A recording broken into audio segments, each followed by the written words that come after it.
प्रभु प्रेमियों, राधे राधे, जय श्री कृष्ण। आज पुनः हम प्रथम भक्ति चैनल के माध्यम से आपसे मिल रहे हैं। अपेक्षा करते हैं कि आप सब स्वस्थ होंगे और कुशल भी होंगे।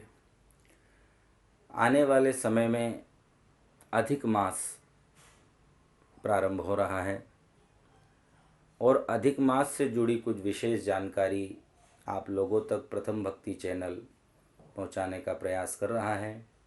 मैं आचार्य पंडित पवन तिवारी पुष्पानंदन कांटाफोड़ पुनः गुरु कृपा से और जो हमारे शास्त्रों में वर्णन है वो आप तक पहुंचाने का प्रयास करूंगा।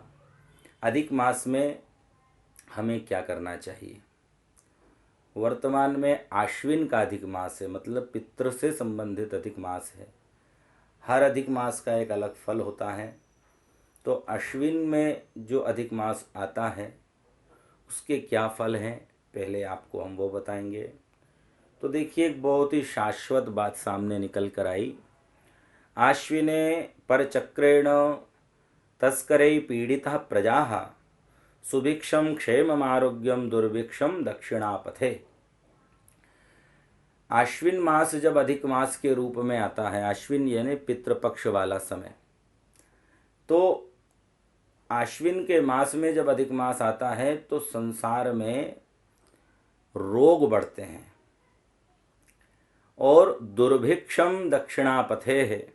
तस्करे पीड़िता प्रजा, जनता परेशान होती है, दुखी हो जाती है।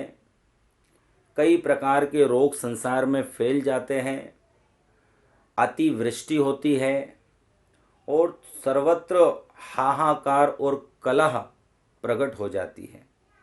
कहीं बहुत ज़्यादा अग्नि प्रचंड हो जाती है, कहीं बादल फट के सैलाब के रूप में प्रकट हो जाते हैं और कहीं भूखमरी फैल जाती है और कहीं कई प्रकार के रोग फैल जाते हैं। और वर्तमान में आप सब देख रहे हैं, जान रहे हैं, समझ रहे हैं कि वैश्विक महामारी कोरोना चारों ओर संपूर्ण विश्व में अपने पैर पसारे हुए हैं। तो आश्विन का जो अधिक मास है वो हमको पूर्व में ही संकेत कर चुका था कि भाई दुर्भिक्ष और संकट आने वाला है। अब जो होना था वो हो गया, लेकिन इस मास में हम अब ऐसा क्या करें जिससे कि हम सब सुरक्षित हो, संपूर्ण विश्व में शांति हो और यह संसार पुनः सुगम पथ पे शांति से और समृद्धि से आगे बढ़े। तो हमारे यहाँ वर्णन आता है, अहमेवास्य संजाता स्वामी च मधुसूदना एतान नामना जगत्सर्वं पवित्रम च भविष्यति। अधिक मास के स्वामी भगवान नारायण हैं, मधुसूदन हैं। स्वामी च मधुसूदना। इस मास में हम सबको भगवान मधुसूदन श्रीमन नारायण की आराधना करनी चाहिए, क्योंकि ये जो अधिक मास है, इस अधिक मास में की गई आराधना मनुष्य को अधिक फल देने वाली होती है। इस अधिक मास में उदाहरण से मैं आपको समझा रहा हूँ कि यदि आप एक तुलसी का दल भगवान को समर्पित करते हैं तो 1000 तुलसी दल समर्पित करने का फल मिल जाता है। लेकिन ये भी ध्यान रखना, अधिक मास है, एक पाप 1000 पाप का गट्ठर आपके सिर पर रख सकता है। इसलिए भूल कर भी अधिक मास में पाप न करें, भक्ष अभक्ष को ग्रहण न करें, लहसुन प्याज का परित्याग करें, सूर्योदय के पहले जाग जाएं, सूर्य को नित्य ताम्र पात्र से केसर और कुमकुम डाल के अर्घ प्रदान करें। सूर्य को अर्घ देते समय किसी पौधे के ऊपर, तुलसी के ऊपर सूर्य के अर्घ का जल न गिरे, इस बात का विशेष ध्यान रखें।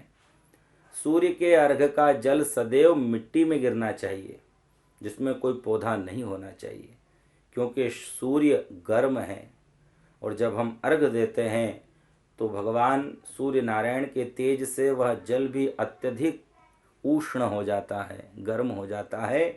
फिर जिस भी वृक्ष पे जाएगा वो वृक्ष बड़े संकट में आ जाएगा।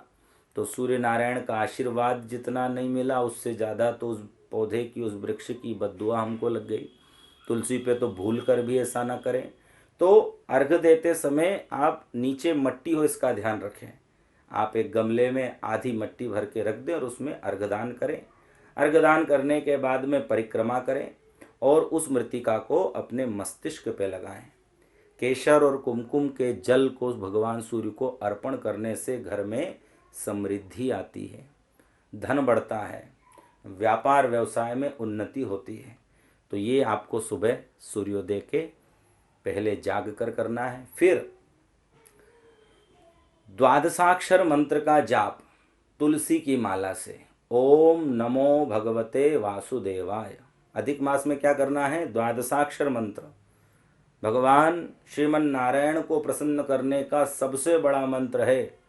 आप लोग कहीं विष्णु सहस्रनाम में, कहीं गोपाल सहस्रनाम में या अन्य व्यवस्थाओं में उलझ तो जाते हैं, पूर्ण नहीं कर पाते, समय ज़्यादा लगता है। लेकिन हमारे यहाँ बीज मंत्रों का महत्व है। आपको ध्यान होगी कथा कि प्रहलाद इसी द्वादशाक्षर मंत्र का जाप करते थे, ओम नमो भगवते वासुदेवाय। और भगवान श्री हरि नारायण ने हिरण्यकश्यपु जैसे राक्षस को इसी अधिक मास में प्रकट होकर के परम पद प्रदान किया और अपने भक्त प्रहलाद की रक्षा की। अब हिरण्यकश्यपु है असुर और प्रहलाद है भक्त। तो वर्तमान में भी हमें ऐसा लगता है कि कोरोना रूपी असुर इस संपूर्ण विश्व को सता रहा है। जैसे हिरण्यकश्यपु प्रहलाद को, संतों को, भक्तों को सताता था, आज कोरोना हिरण्यकश्यपु के रूप में इस संपूर्ण विश्व को परेशान कर रहा है। तो मन में ये श्रद्धा और विश्वास और भरोसा रखना कि जैसे भगवान श्री हरि नारायण ने प्रहलाद की प्रार्थना को, संत ब्राह्मण और वैष्णव जनों की, भक्तजनों की प्रार्थना को स्वीकार करके इसी अधिक मास में प्रकट होकर के हिरण्यकश्यपु का मर्दन करके संपूर्ण विश्व में शांति की स्थापना की थी, तो इस अधिक मास के बाद निश्चित ही या इस अधिक मास के अंतर्गत, आप ध्यान रखिएगा, अधिक मास ये 18 सितंबर से प्रारंभ हो रहा है और ये 18 अक्टूबर तक चलेगा। शुक्रवार से प्रारंभ होगा और शुक्रवार को ही समापन होगा। तो आप नोट कर लीजिए, 18 सितंबर से 18 अक्टूबर, 18 अक्टूबर के बाद में कोरोना का भय इस विश्व से समाप्त हो जाएगा। मानो भगवान नारायण प्रकट होकर के हिरण्यकश्यपु रूपी कोरोना का मर्दन करेंगे। पर भगवान भी भक्त के द्वारा की गई साधना के बल से ही काम करते हैं। भगवान को पावर कौन देता है? भक्त। तो हमें क्या करना है? अधिक मास में सूर्योदय के पहले उठकर अर्घदान करना है। ओम नमो भगवते वासुदेवाय, इस महामंत्र का कम से कम 12 माला जाप, 108 × 12, ठीक है। द्वादशाक्षर मंत्र हैं, यानी 12 अक्षर हैं, तो 12 माला घर का हर व्यक्ति करे, 12 माला। और आपको माला करने में नींद आ रही है, क्योंकि भगवान का नाम जब हम लेते हैं तो निद्रा देवी हमको सताती, क्योंकि भगवान को निद्रा ने श्राप दे रखा है कि जब भी कोई भक्त आपके नाम का स्मरण करेगा तो मैं जाकर के उसको सताऊंगी। तो निद्रा का श्राप भगवान को लगा है।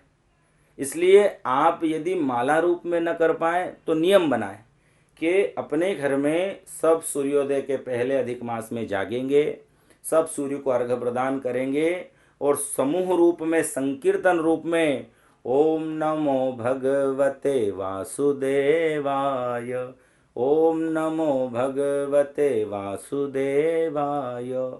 ज़्यादा नहीं, बस 1 घंटा सुबह और 1 घंटा आपको नहीं मिल पा रहा है तो आधी घंटा सुबह और आधी घंटा शाम को। भगवान प्रकट हुए थे सायंकालीन वेला में, अधिक मास में, जब सूर्य अस्ताचल की ओर जाते हैं और चंद्रमा प्रकट होते हैं, जिसे गोधूली वेला कहते हैं। उस वेला में आप सब मिल कर के द्वादशाक्षर मंत्र का परिवार के साथ में जाप करें, संकीर्तन करें। और ऐसा हमारे शास्त्र कहते हैं, नाम संकीर्तनम यशसा सर्व पाप प्रणाशनम।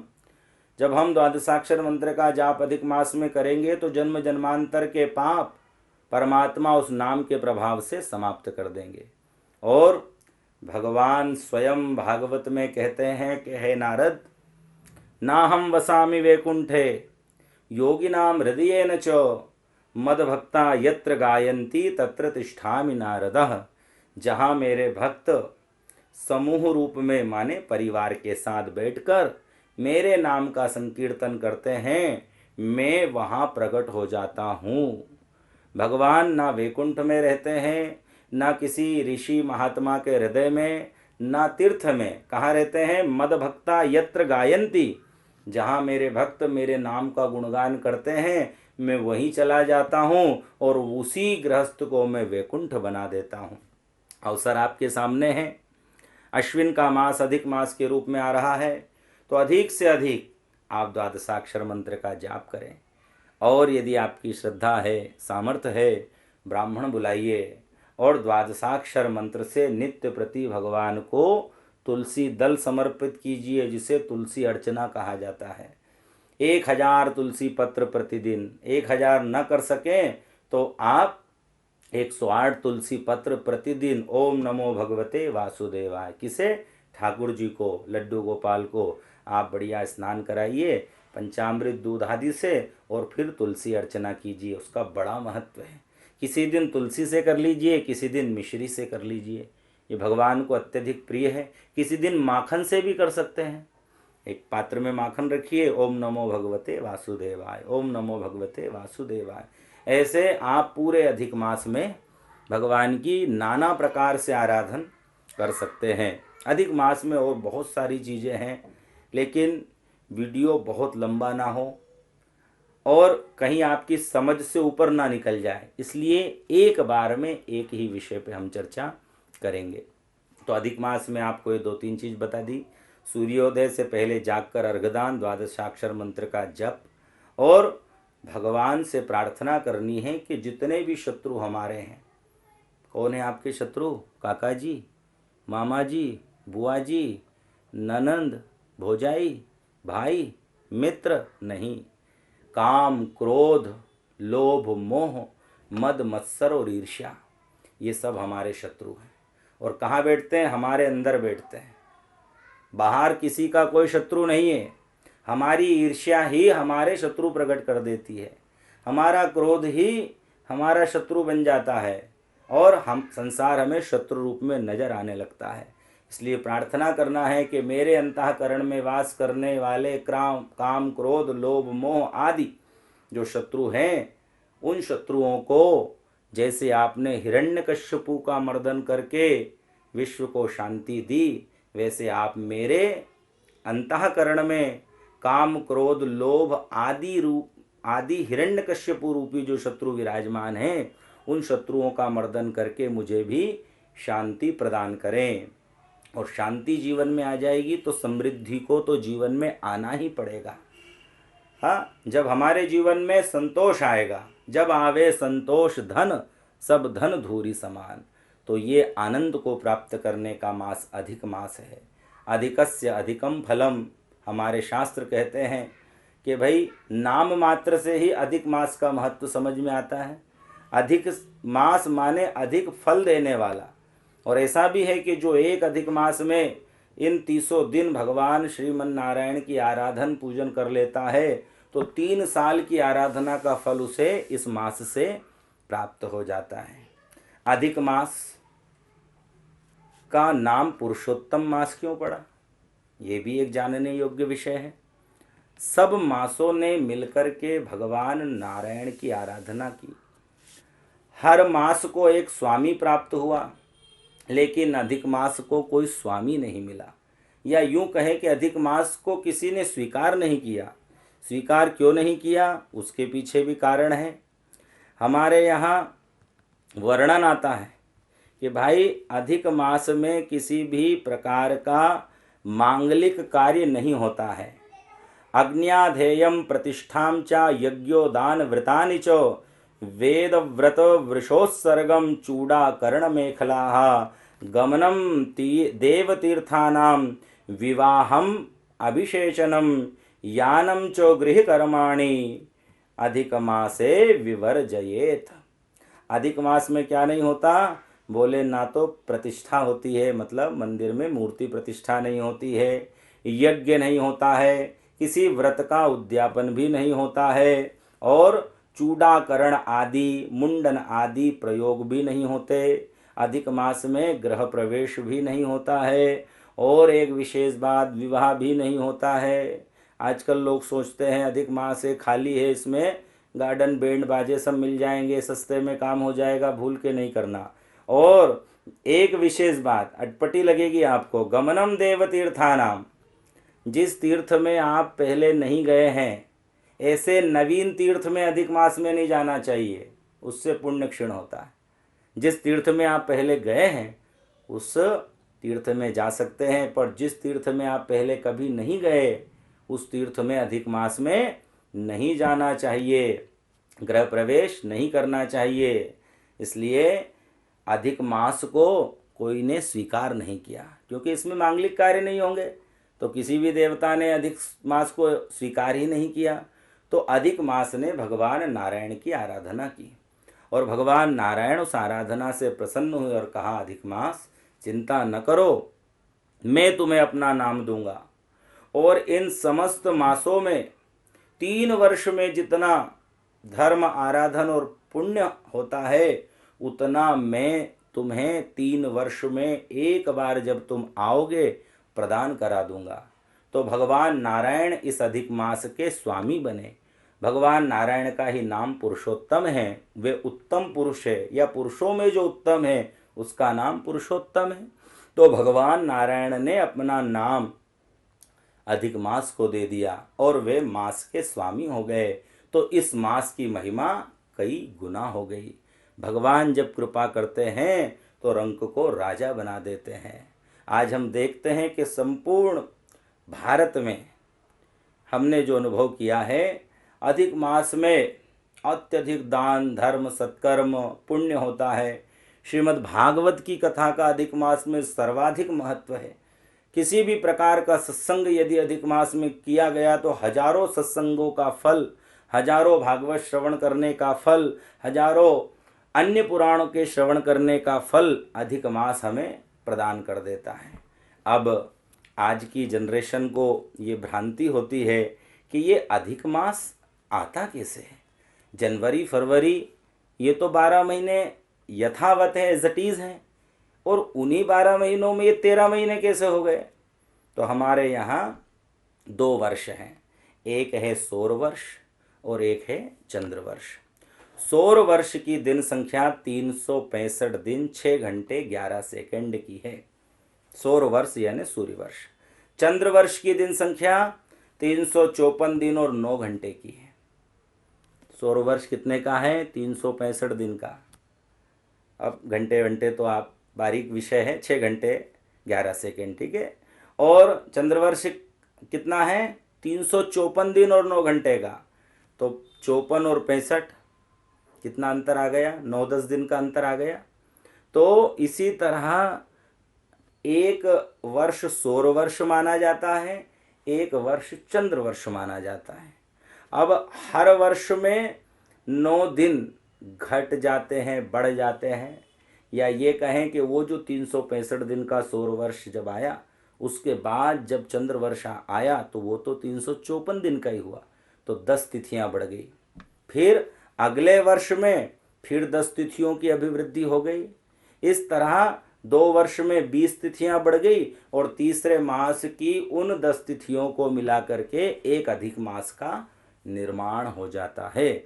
इस तरह सौर वर्ष और चंद्र वर्ष के दिनों की संख्या का सामंजस्य या उन दिनों के बीच में जो अंतर आता है तिथियों का, उन तिथियों से ही अधिक मास की परिकल्पना इस संसार में प्रकट हुई है।